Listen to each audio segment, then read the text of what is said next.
Hi, I'm here to do another review of a new album. And the album I'm reviewing today is the deluxe box set edition of As the Love Continues by Mogwai. And I said in the last review, when I was reviewing Crime, that the next review would be a new album from possibly my favorite band. So yeah, Mogwai, if I had to say one band definitively, yeah, Mogwai is probably my favorite band.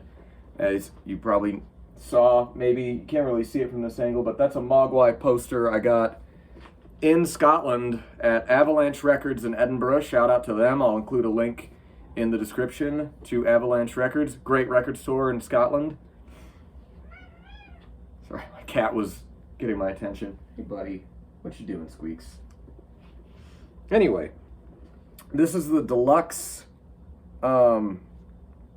box set version, which I got at Zia Records. And shout out to friends who are current and former Zia employees. I have a lot of them. But yeah, just crack this box set open, see what we got here.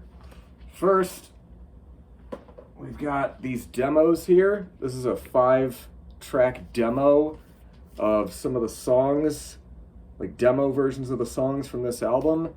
That's on just regular black vinyl, but I listened to this earlier. It's really cool hearing how all those songs come together.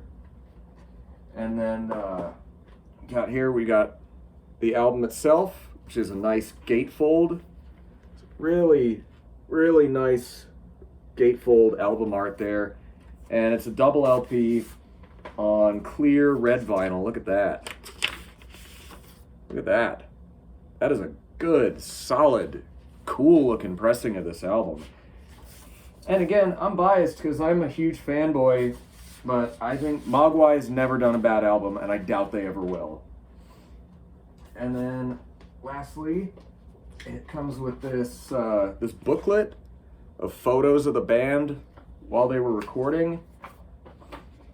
You've got this right here.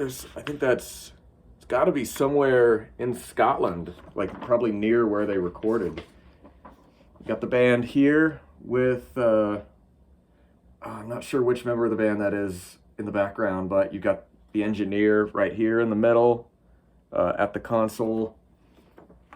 And you got here, same view into the control room at the studio from another angle from inside where the band is recording.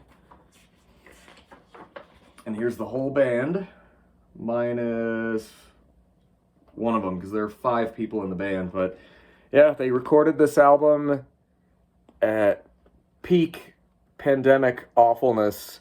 So everybody's distanced, masked in there. That is a fantastic bass, though. Look at that. Look at that. I can't tell. I think that's a P bass, similar to the one that I use for isolators. But I don't know. I'm a gear nerd, so just I could look at this for at least a couple minutes and just be like, oh, look at this, look at that, wow, look at this. I can't believe they use that. Same kind of bass strings that I use right there. It's interesting. Good bass strings. And then here's another kind of fisheye lens photo of the band recording. You got this drum kit over here. Got the pedal boards everywhere. Look at the vintage orange heads that they're using for this. And I finally saw Mogwai a couple years ago, and they were so good. I saw them at the North Park Observatory in San Diego. Great show. They're so good. And yeah, this was recorded at Vada Recording Studios in England in August of 2020. Photography in this booklet by Anthony Crook. But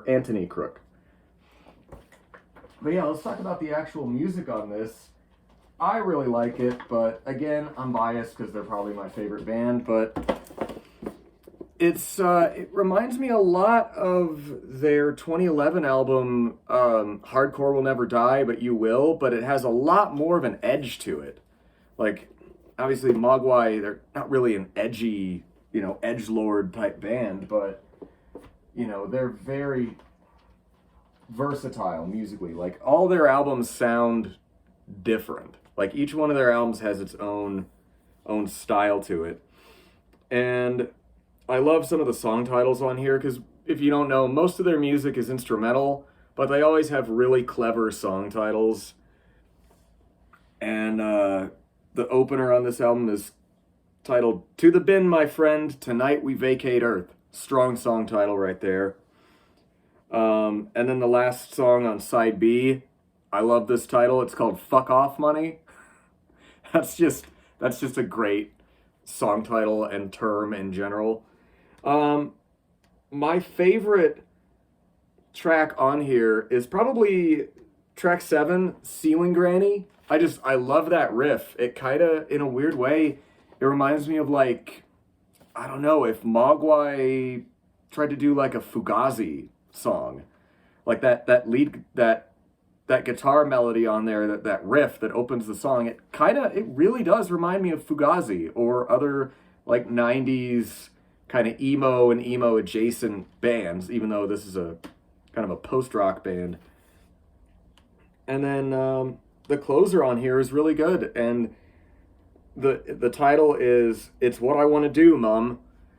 Even though this is an instrumental song, I'm just guessing that song is about, the title anyway, is about being in a band and really kind of going for it as a musician. And Mogwai have obviously, they've made it. They've been a band for, almost since 95. So that's, well, it's been a while. They're an established band. But yeah, I can imagine that being a conversation, because when you're in your early 20s and your parents are always asking you, what do you want to do with your life? They're probably not going to be too thrilled when you tell them you want to be in a band. Understandably, for a lot of reasons, but now I'm rambling. Either way, this album's really, really good, and I'd highly recommend it. I'd highly recommend Mogwai in general, and I actually have a great Mogwai story that's really funny that I'll tell another time. It does not involve meeting the band, it just involves seeing them, but it's a good story, so let me know if you want to hear that.